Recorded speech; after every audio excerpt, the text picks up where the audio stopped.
Salam, hər vaxtınız xeyir olsun, dəyərli insanlar, əziz dostlar. Mən bir qədər bu mehdilik inancı barədə danışmaq istərdim. Xüsusən də son günlərdə bir neçə şəxsin, əllərində Mehdi zuhur etmişdir yazılmış şüarlarla plakatlar tutmuş vəziyyətdə piket keçirmə cəhdlərini biz müşahidə etdik. Ümumiyyətlə bununla bağlı bu Mehdi inancı nə olan bir şeydir, bu nə vaxt yaranıb, İslamda bu varmı? Bu suallar meydana çıxır və bunun müqabilində də bununla əlaqədar fikir bildirməyi özümüzə borc bildik. Bilirsiniz ki, dinimizin əsas mənbəyi müqəddəs kitab Quran-ı Kərimdir. Quran-ı Kərimdə də bu Mehdi inancı ilə bağlı heç bir dəlil, heç bir sübut, heç bir iddia yoxdur.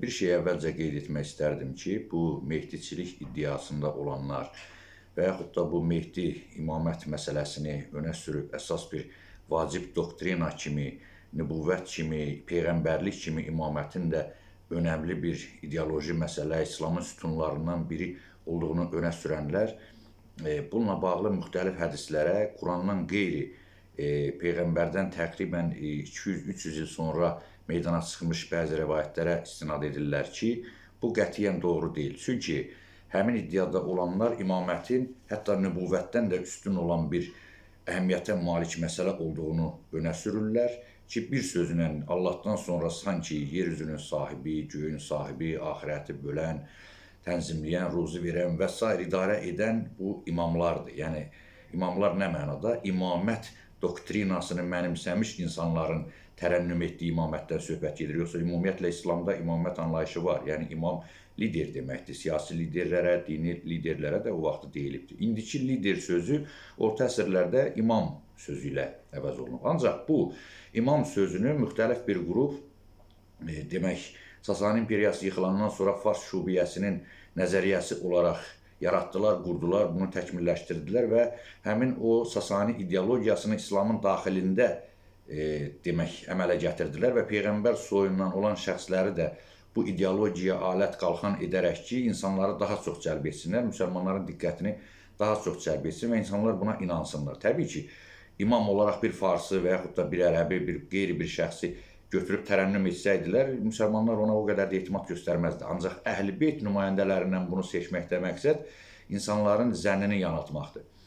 Yəni, bu imamət ki, bu cür iddia edirlər ki, önəmli bir məsələdir və bunun da son, deyək ki, obrazı İmam Mehdidir və iddia olunur ki, bu şəxs də yenidən zuhur edəcək və qeybə çəkilibdir və yaxud da bir qism insan da inanır ki, bu hələ doğulacaq, gələcəkdir. Bax, bu iddialara görə bu daha önəmli bir məsələdir. Yəni, nübüvvətdən daha önəmli bir doktrinadır bir məsələdir. İndi burada sual meydana çıxır. Quran-ı Kərimdə dəstəmazın hətta alınma qaydası qeyd olunduğu halda, Quran-ı Kərimdə hətta qarışqadan bəhs olunduğu halda, necə olur ki, bu cür dünyanın həvalə olunduğunu iddia edirlər ki, bu imamətə həvalə olunubdur dünyanın idarəsi. Belə bir önəmli bir məsələ haqqında Quran-ı Kərimdə bir kəlmə də olmasın. İndi müxtəlif ayələri yozurlar, şərh edirlər, oradan bir çıxış yolları axtarırlar ki, burada bulunan bəhs olunur, buna işarələr var, bu deməkdir, bu filan. Bir qism də iddia edir ki, bu Quranda olubdur, sonradan Qurandan bunu çıxardıblar. Təbii ki, bu ənənəvi xarakteri hal almayıb. Bu, orta əsrlərdə bir 200-300 il əvvələ qədər daha çox mötəbər fikir olub ki, güya Quran dəyişib. Ancaq bugün İslamın, ümumiyyətlə İslam ümmətinin mötəbər qərarı budur ki, Quran-ı Kərim təhrif olunmuyor. Yaxşı, belə önəmli bir məsələnin Quran-ı Kərimdə olmaması qeyri-mümkündür. Demək, artıq bu Quranla bunun isbatı yoxdur, bu mehdilik iddiasının. Gəlin görək, Peyğəmbərimizin dövründə bu Mehdidən söhbət gedibmi, getməyib. Ümumiyyətlə, bu İslamın vəhiy məntiqinə, Quran fəlsəfəsinə zidd olan bir məsələdir.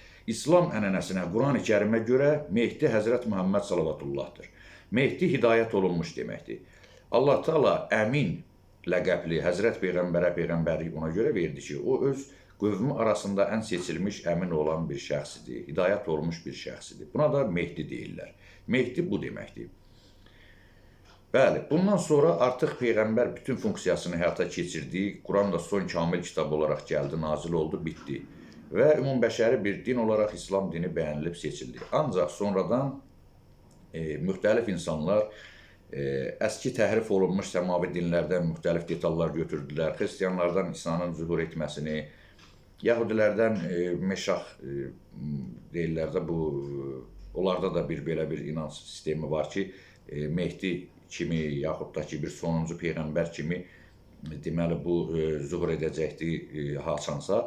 Bax, bu məsələləri götürdülər. Əsasən də bunun qeyd edirəm ki, İkinci xəlifənin dövründən sonra ki, Sasani imperiyası fəth olundu, o zaman artıq bu İslama daxil olmuş bu indiki İran ərazisində yaşayan xalqların, millətlərin və əski Babilistanda, İraq ərazisində, Əcəm İraqında, bax, bunlar öz əski ideologiyalarını zərdüştülüklə, digər bu Avesta inanclarıyla qatışmış formada Məcusi dininin əsaslarını İslama daxil etdilər və eyni zamanda siyasi bir doktrina yaratdılar. Yəni, necə deyərlər, İslamın içində özlərinə bir İslam yaratdılar dırnaq arası.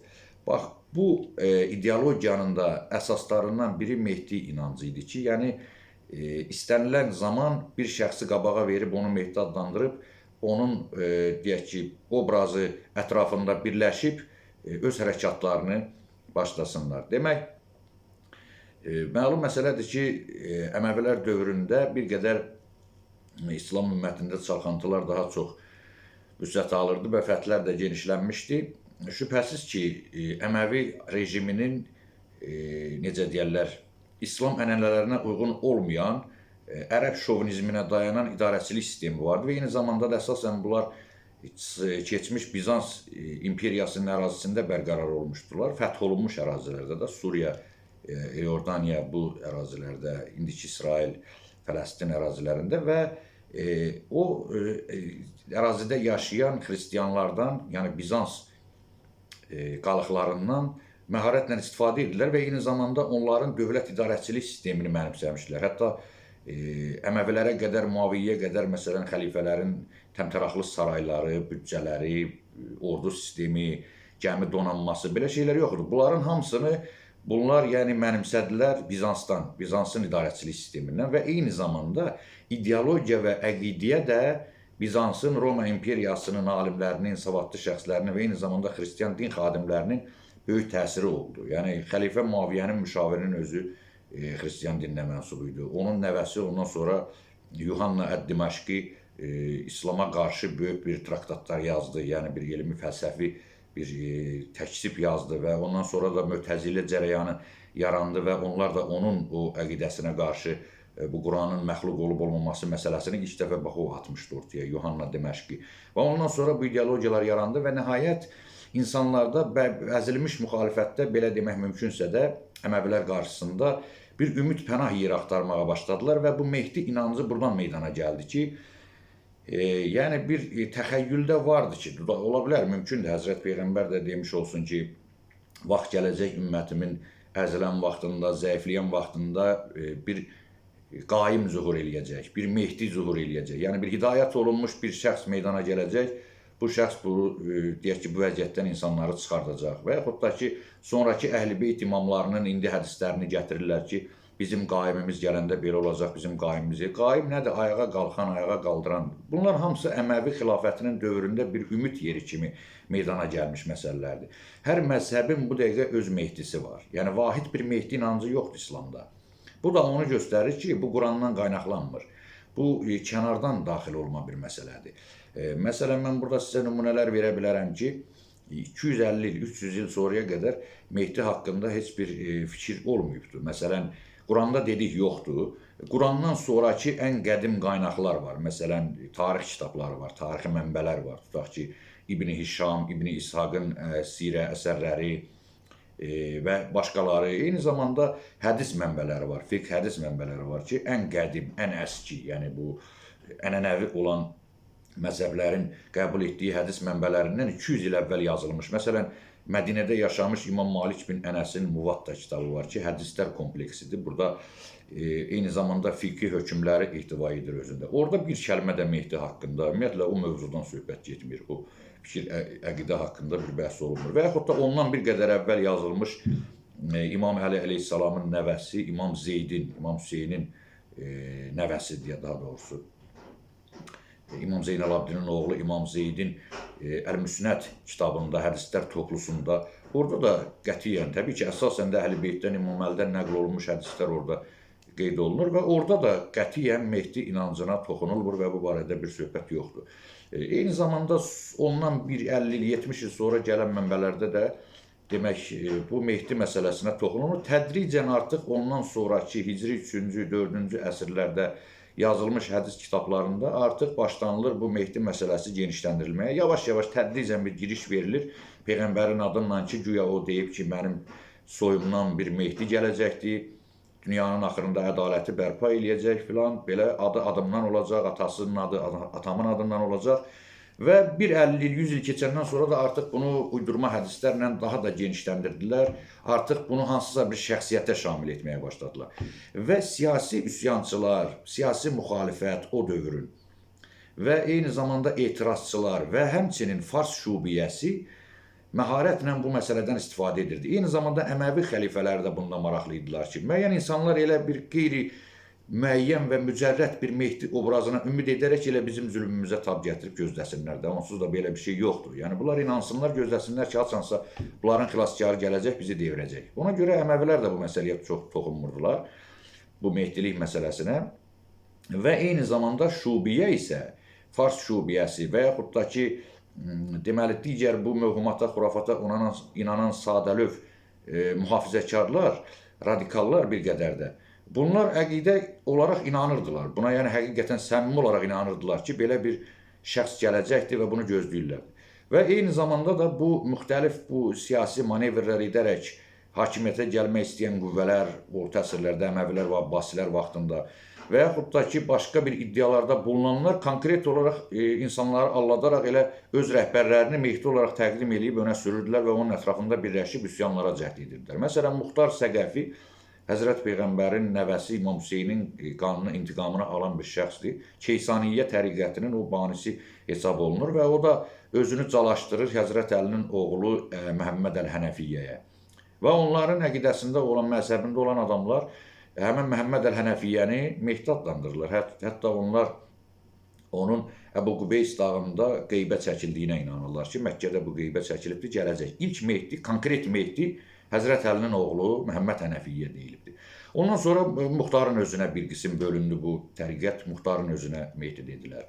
Sonra artıq yavaş-yavaş bu Əhl-i Beyt imamlarına Mehdi deməyə başladılar. Məsələn, Həsən-i Müsənnanın oğlu Həzrət Peyğəmbərimizin nəvəsi ki, qiyam etdi Mədinədə Əməvi xilafətinə qarşı və Abbasilərə qarşı, daha doğrusu Abbasilərlə bunlar birlikdə Əməvilərə qarşı bu çevrilişi həyata keçirmişlər. Amma sonradan Abbasilər Əhl-i Beyt nümayəndələrini aldadaraq hakimiyyəti özləri əl aldı.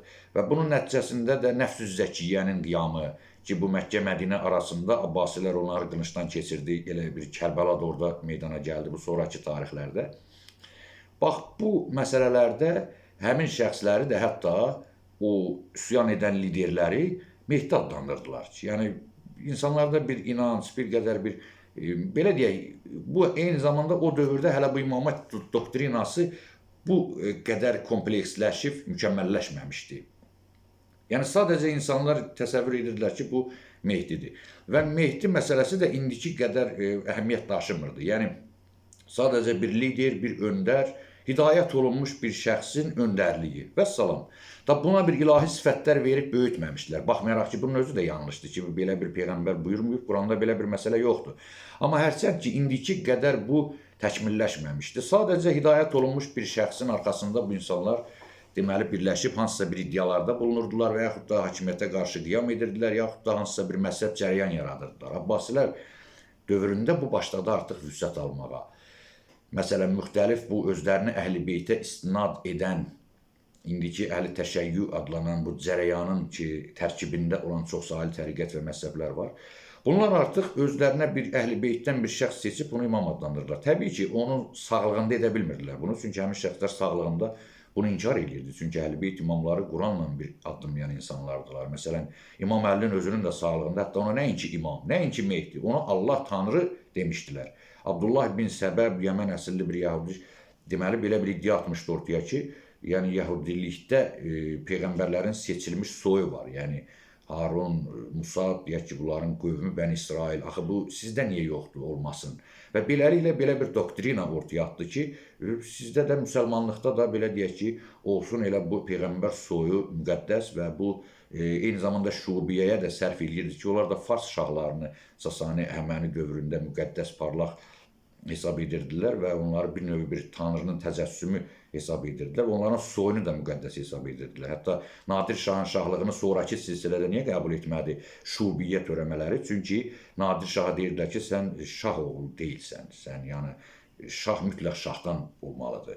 Bax, bu Şah Hüseyin, Vah Hüseyin məsələləri buradan yarandı ki, İmam Hüseynin də həyat yoldaşı Fars qızı olduğuna görə sonraki mərhələlərdə bu məsələ. Amma Mehdilik elə bir məsələdir ki, bu artıq bütün İslam ümmətinin arasında yayılıbdır.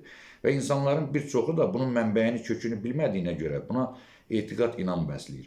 Bütün məzhəblərin öz mehdisi var. Məsələn, İsmaili məzhəbinin 50-yə yaxın mehdisi olubdur. Bu əhl-i təşəyyü cərəyanının orta əsrlərdə İslam ümmətinə hakim olmuş bir dövründən söhbət gedir. Yəni bu 12 imamlıq imamiyyə Səfəvilərdən sonra bu qədər geniş yayılıb bərqərar olubdur. Yəni əhl-i təşəyyünün əsas bu geniş vüsətdə yayılması Səfəvilərin hakimiyyətindən sonra. Səfəvilərə qədər bu özlərini Əhl-i Beytə isnad edən Fars şubiyyəsindən qaynaqlanan bu cərəyan əsasən İsmaili məzhəb üzərində bərqərar olub. Sən Ələmü Təşraşiləri İsmaili idi, Fatimilər xilafəti Misirdə bunlar İsmaili məzhəbi idi, Qərmətilər Bəhreyndə ki, bunlar tutmuşdular Kəbəni, Qaradaşı sındırmışdılar, insanları öldürüb Həzəmzəm quyusuna doldurmuşdular. Bunlar hamısı İsmaili məzhəblə və İsmaili cərəyanının da bir 50-yə yaxın mehdisi olubdur. Hətta Fatimi xəlifəsi Hakim bi Əmrillah özünü Mehdi elan edib, sonra da yavaş-yavaş gəlib Allah elan edib, Allahın təcəssümü elan edib və onun da törəmələri bugün bu duruzlar deyilir. O Bəşər Əsədin də tərəfini saxlayırlar. İndi Suriyada da o provokasiyalar yaradırlar. Suriyada yaşayırlar və bir çoxu da İsraildə yaşayır. Bax, bu duruzlar həmən o hakimi Allah Mehdi hesab edənlərdir. Və beləliklə hər məzhəbin öz mehdisi. Nüseyrilərin öz Nuseyr adlı bir şəxs yarandı, özünü İmamiyyənin 11-ci imamı Həsən Əskərinin naibi hesab etdi. Sonra da onu Allah özünü Mehdi qərar verdi. Və beləcə yəni bu mehdiçilik məsələsi bir deməli uydurma bir məsələyə çevrildi və hər təriqət, hər məzhəb özünə bir Mehdi seçdi. Və beləliklə məsələn İmam Cəfər Sadiqə Mehdi dedilər onun dövründə. Sonra o şəxsləri təksib etdi, qovdu yanından. Sonra buna vəfat edəndən sonra Allahın təcəssümü, Allah dedilər. Xəttabiyyə təriqəti var məsələn. Onlar İmam Cəfər Sadiqi Xəttab, deməli Əbu Xəttab, Tanrı özünü də onun peyğəmbəri Mehdisi elan edibdir. Və bütün bu Əhl-i Beyt imamlarının demək olar ki, hamısına bunu şamil etdilər. Yeganə olaraq bu Əhl-i Beytə istinad olunan məzhəb və cərəyanlardan Zeydiyyə məzhəbi ki, bu Yəməndə bərqərarıdır. İndi orada Husiləri qatışdırdılar, İran bu Fars rejimi orada onları da təhrif elədi məzhəblərini, cərəyanlarını. Yəni həqiqi İslama yaxın olan cərəyanlardan biri idi ki, bu Zeydiyyə İmam Zeyd, yəni İmam Hüseynin nəvəsi Zeydə istinad olunan bir məzhəbdir. Burada Mehdilik inancı deyilən bir şey yoxdur və imamət doktrinası yoxdur. Sadəcə bəli, Zeyd, Əhl-i Beyt nümayəndələri, öndərliyi, liderliyi qəbul olunur. Adi bir dini, dünyəvi lider kimi. Bu mənadaydı da. Yoxsa o imamlara xüsusi bir ilahi təcəssüm vermək, məsumluq şamil etmək, onları qeybi, yəni bir növ tanrıçalar olaraq qəbul etmək inancı yoxdur o cərəyanda. Və eyni zamanda Əhl-i Təsənnünün özündə də bu Buxari, Müslim, Nəsai, İbn Kəsir, bu şəxslər ki, bunlar Fars mənşəlidir, bunlar əsasən şubiyyə təşkilatının törəmələridir. Bunlar 250 il, 300 il sonra Peyğəmbərdən yaşayıblar və İslamın yarandığı coğrafiyadan da xeyli aralıda yaşayıblar. Bunlar İraq tərəfdə yaşayıblar, nə bilim, Orta Asiyada filan da. Bunlar bu cür uzaqlıqda və eyni zamanda zaman uzaqlığında olmağına baxmayaraq çox əminliklə Səhih, Sihah adlı kitablar yazıblar və orada da bu cür doktrinaların əsasını qoyublar ki, Mehdi var, bu gələcək, neynəyəcək filan. İbn Xəldun böyük İslam aliminin sosioloqu və filosofudur. O qeyd edir ki, bu məsələləri analiz edibdir və Mehdiliklə bağlı olan hədislərin hamısı saxta və hamısı uydurmadır, Peyğəmbərdən çox-çox sonra yaranıbdır. Yəni bu ümumiyyətlə fəlsəfi, ideoloji baxımdan da Quran-ı Kərimin məntiqinə, Allahın vəhyinə zidd olan bir məsələdir. Yəni din tamamlanıb, Mehdi Həzrət Məhəmməddir, vəssalam, bununla bitdi. Mehdi inancına inanmaq və onu gözləmək Allahın dinini naqis hesab etməkdir ki, yəni din yarımçıq qalıb. belə bir şəxsin də gəlməsinə mütləq ehtiyac var. Yaxud Həzrət Məhəmməd missiyasını düzgün yerinə yetirə bilməyib, tamamlaya bilməyib, əskiklik qoyub. Ona görə Mehdi gələcək, riccət olacaq, kimlər inanacaq, o film var. Cəlil Məmmədquluzadə rəhmətliyin yazdığı Ölülər. Bax, orada bir növü bundan bəhs olunur. Bizim cəmaət onun biraz fəlsəfəsini başa düşmür.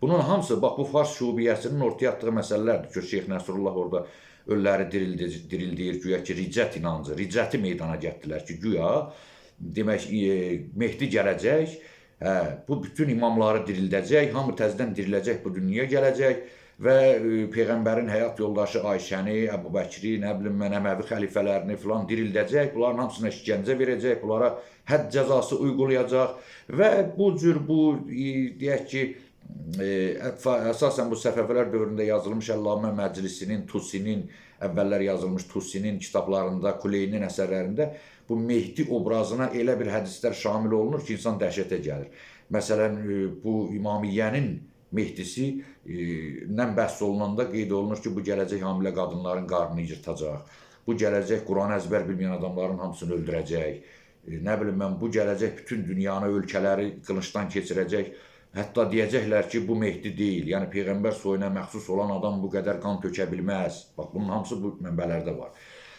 Bax, belə bir mənfur bir fikirlər yaydılar və bunu Peyğəmbər soyuna bağladılar ki, öz siyasi ambisiyalarını, öz ideologiyalarını həyata keçirsinlər. Mən burada uzunçuluq etmək istəmirəm və uzun da danışmaq olar. Hətta sələfi, radikal və habizmin də öz Mehdisi olubdur. Bunların da Mehdi inancı var, bunlar da inanırlar. Yəni, 79-cu ildə Cüheymən Əl-Uteybi öz qayını, deməli, Muhammed Əl-Qəhtanini Mehdi elan etdi. Çünki onun da atasının adı Abdullah idi, özünün adı Məhəmməd idi. Bir yaraşıqlı oğlanmış deyir. Bunu 79-cu il Məhərrəm ayında Kəbədə, bu da kimdir? Şeyx, bu Vəhabilər fəxrlə danışdığı, demək, hədis alimləri onların Şeyx Albaninin tələbələri ki, bu Şeyx Albani Dəməşqdə yaşayıb, sələfiliyin məşhur alimlərindən biridir. Və bunun bu, demək, Səud hökumətini devirməkdən ötürü bu Cüheyminin dəstəsi Məkkədə yerləşən bu Kəbənin altında tunellərdə silah, sursat, ərzaq yığıb aylarla 79-cu ilin Məhərrəm ayının birində bunlar orada üsyan ediblər ki, Mehdi zühur ilə. Gör, necə düzüb qoşublar da ki, uydurma hədislərdə elə qeyd olunur ki, Məhərrəm ayında gələcək, atasının adı Abdullah olacaq, öz adı Məhəmməd olacaq, Məkkədə zühur eləyəcək, Kəbənin yanında çıxış eləyəcək. Bunlar sabah namazında səs ucaldanı alıb imamın əlindən qəfil elan ediblər ki, bəs Mehdi gəldi, biz Mehdiyik. Bütün o ziyarətdə olan adamları da Kəbənin dörd tərəfdən qapılarını bağlayıb üsyan.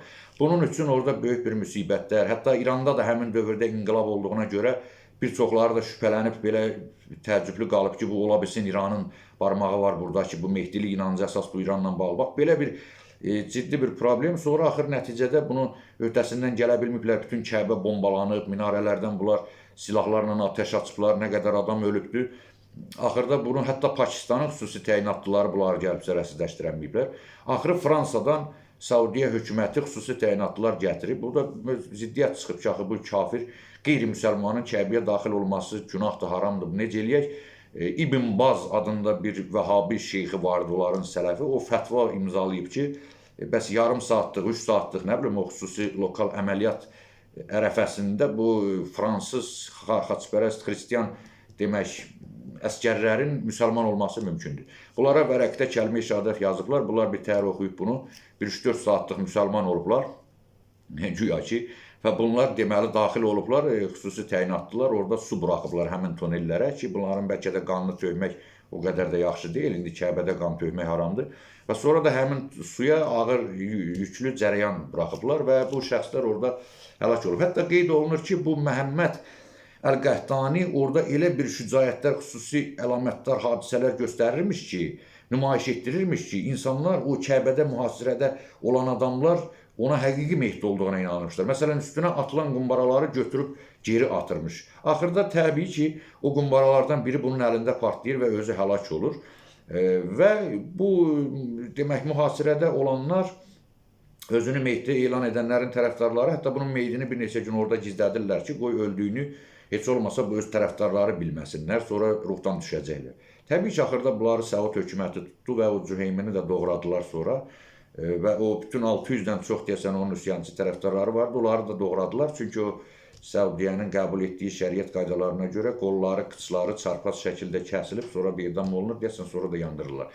Yəni bu cür bax bu Mehdilər mən ona gətirirəm ki, hətta Sələfi Vəhabi ki, ən radikal cərəyan hesab olunur, mühafizəkar cərəyan hesab olunur. Bunlarda da bu Mehdi məsələsi olub meydana çıxıb və indi də inanırlar ki, belə bir şəxs gələcək, qiyamət gününə yaxın Həzrət İsa bir tərəfdə zuhur eləyəcək, bu başqa tərəfdə zuhur eləyəcək və Məlik Məmməd nağılı.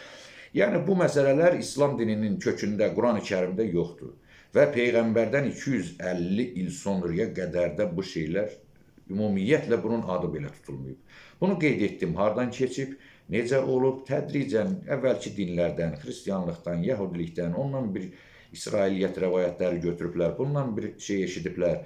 Yavaş-yavaş da bu yıxılmış Sasani və Bizans imperiyasının daxilində olan fəlsəfi dini cərəyanlardan hərəsindən bir şey götürüb. Bir qədər də o dövrkü hakimiyyətlərin, deyək ki, insanlara baskısı, işgəncəsi, əzab əziyyəti bu əzilmiş təbəqədə də bir ümid yeri, qeybdən bir imdad gözləmə etiqadı yaranıb ki, bunu da məhz bu Peyğəmbərin, deyək ki, nəvəsi, nəslindən olan bu qeyri-müəyyən bir şəxsə şamil edilir. İmamiyyənin Mehdisi ki, Həsən Əskəri vəfat etdi. Abbasilər dövründə əsasən türklərin, onun ordusunda Abbasilərin rəhbərliyi ələ aldığı bir ərəfədə ki, o demək Samirə şəhərində bunlar yaşayırdılar və imam da oradaydı.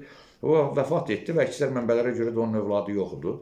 Öz qardaşı Cəfər ki, dövrün mötəbər şəxslərindən biri idi. Onun vəfatında önə çıxdı, istədi ki, elan etsin və onu kənara çəkdilər. O şubiyə təşkilatı artıq ondan əvvəl təşkil olunmuşdu, neçə illər idi.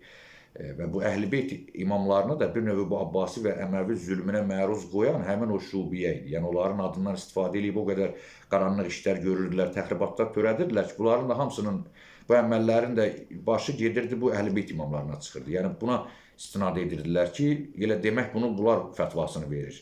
Bunlar edir bu məsələləri.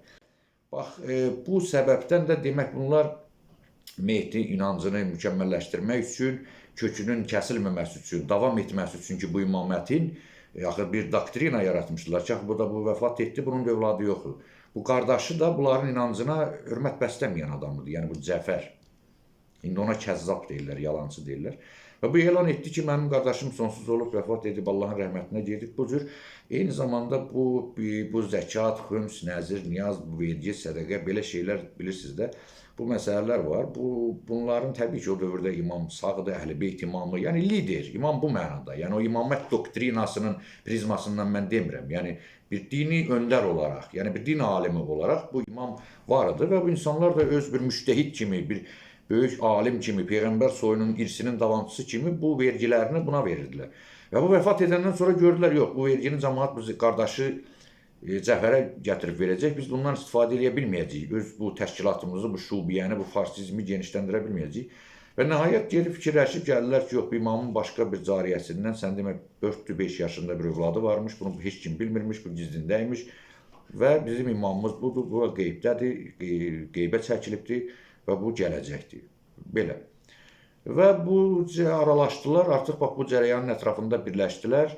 Bu Mehdi məsələsini ki, bu qeyri-müəyyən bir şəxsdir. Yəni bu şəxsin doğulması, bunun varlığı, bunun yaşaması haqqında heç bir sağlam tarixi mənbə yoxdur. Nə heç Əhl-i-Beyt mənbələrində, nə digərlərində. Yəni bu bir obraz olaraq bunu yaratdılar ki, belə bir şəxs həqiqətən var. Bir 3-4 nəfər də bundan güya ki, gizlində əlaqə saxlayırdı və müxtəlif suallara cavab gətirirdi. Güya gedirdi, 1-2-3 gündən sonra gəlirdi ki, bəli, imam budur, cavab məktubunda yazdı ki, zəkatı filan kəsə verin, xümsü filan kəsə verin, sədəqəni filan kəsə verin. Nə suallar çıxırdı, deyirlər, hə, gedib soruşarıq, gedib indi harada, qaranlıqda, zirzəmdə, harada, məlum deyil. Gəlirdilər ki, bəli, bu imam dedi bunu. Yəni imamı da heç kim görmür, bilmir ki, bu 5 yaşında uşaq hardadır, bu necə fətva verə bilər və onun haqqında bir obraz yaratdılar ki, bu sanki bir möcüzəli bir şəxsdir, necə deyilir ki, Həzrət Məhəmməd bu cür olmayıbdır, yəni Peyğəmbərlərə elə xüsusiyyət verilməyib ki, yəni hər şeyi bilir, 5 yaşı olsa da yəni hər şeyə qadirdir. Yəni bax bu formada belə bir fikir yaratdılar. Və artıq 60-70 ildən sonra da artıq o özünü güya İmam Mehdi ilə əlaqədə olduğunu iddia eləyən bu şəxs vəfat etdi və bununla da bu dayandı da. Bunu da elan elədilər ki, yəqin başqa etibarlı adam tapılmadı. Və dedilər ki, hə, indi də İmam Mehdi qeybət-i kübraya çəkildi. Yəni daha böyük qeybət çəkildi və daha heç kimlə əlaqəsi olmayacaq. Ancaq qiyamət günündə zuhur eləyəcəkdir. Bu belə. Əhl-i təsənnünün Mehdi inancında isə deyir ki, bu Buxarilər, Müslümlər, Nəsailər, bu Fars şubiyəsinin təzahürləri yazıb töküblər ki, güya peyğəmbərin adından adı, atasının adından da atasının adı olan bir Mehdi gələcək, qiyamətə qalmış ədalətli bir hökumət quracaq, 40 il idarə eləyəcək, nə bilim filan eləyəcək də, bunun bir nağıllar, dastanlar, bu Məlik Məmməd nağılı uydurublar. Və bunlar da buna inanır və bunu intizarla gözləyirlər ki, bu Mehdi gələcək və bu